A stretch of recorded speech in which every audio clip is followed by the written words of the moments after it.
그 작가님의 그 책에 써주신 그 자기소개, 작가소개란을 보면은 이제 만성피로증후군을 굉장히 네. 오래 앓으셨고, 네. 그것 때문에 이제 진짜 뭐 원했던 꿈을 이제 이루지 못한 내용들이 나오잖아요. 네네.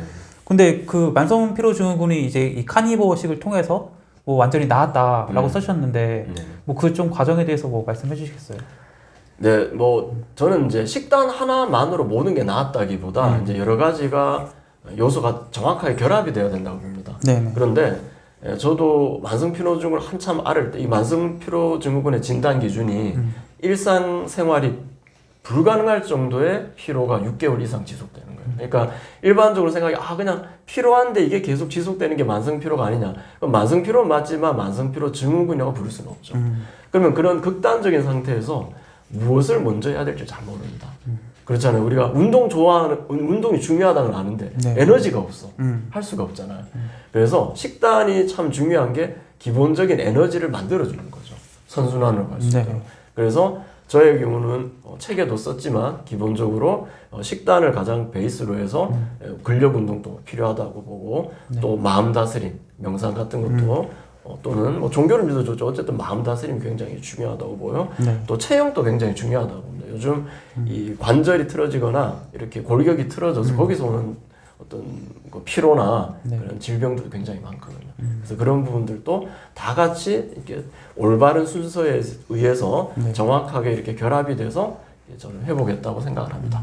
어쨌든 식단은 가장 중요하다고 생각합니다. 가장 기본이라고 생각합니다. 뭐 엉망으로 먹고 건강해진다는 것은 정말 어렵다고 생각합니다. 기본적으로. 그러면은 뭐 대한민국에 정말 뭐 필요하지 않은 사람이 없고, 그건 이제 만성피로증후군 진짜 뭐 일상병이 된 것 같은데, 뭐 만성피로증후군 때문에 정말 삶이 너무 힘들다라고 하시는 분들에게 딱 이거 한 가지만 좀 해봐라. 그럼 느낄 거다.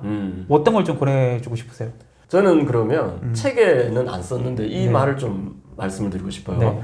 사실 만성피로라는 것이 꼭 몸에서 오는 게 아니라 아시겠지만 이제 정신적인 것을 많이 옵니다. 특히 그 우울증의 주요 증상이 만성피로고요. 우울증 심한 분들은 침대에서 일어나지도 못하는 분들이 있어요. 그 극심한 만성피로잖아요.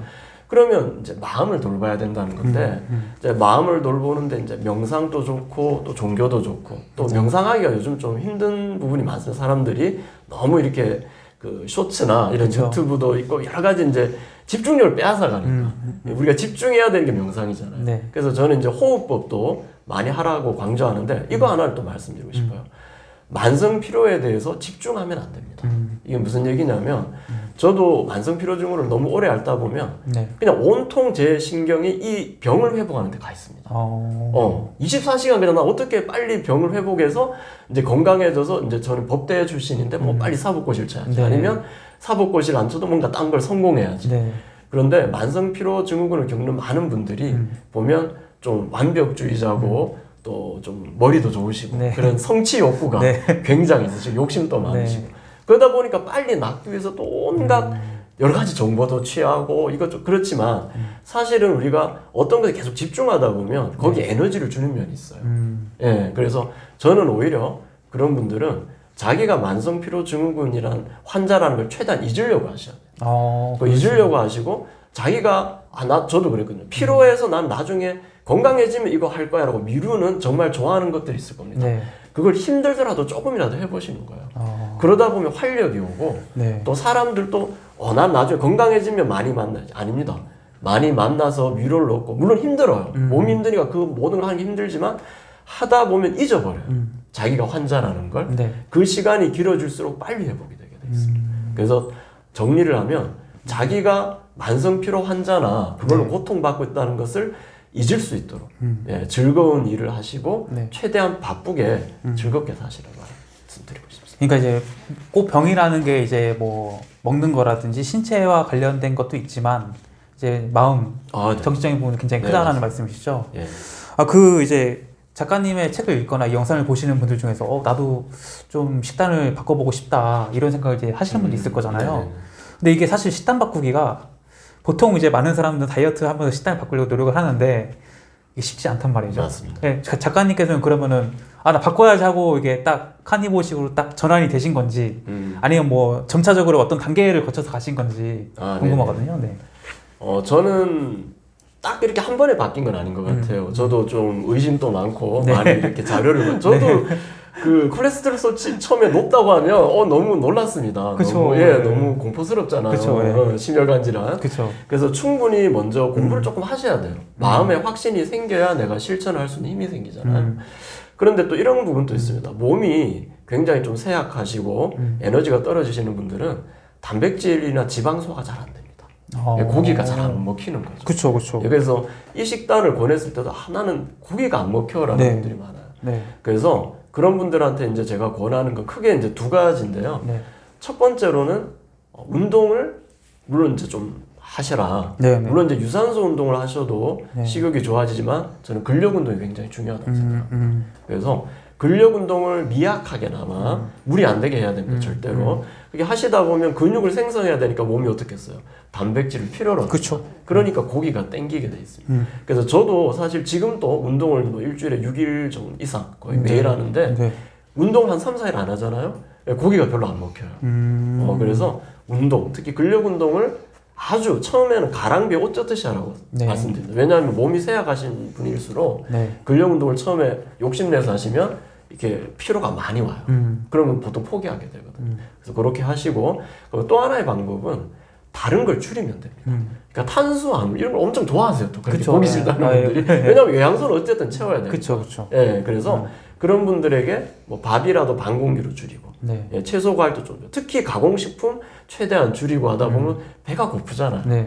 그때 이제 고기를 조금씩 또 고기가 처음에 어려우면 계란이라도 계란도 거의 완전 식품이거든요. 아니면 생선이라도 그렇게 하시면서 점점 느리다 보면 또 되고요.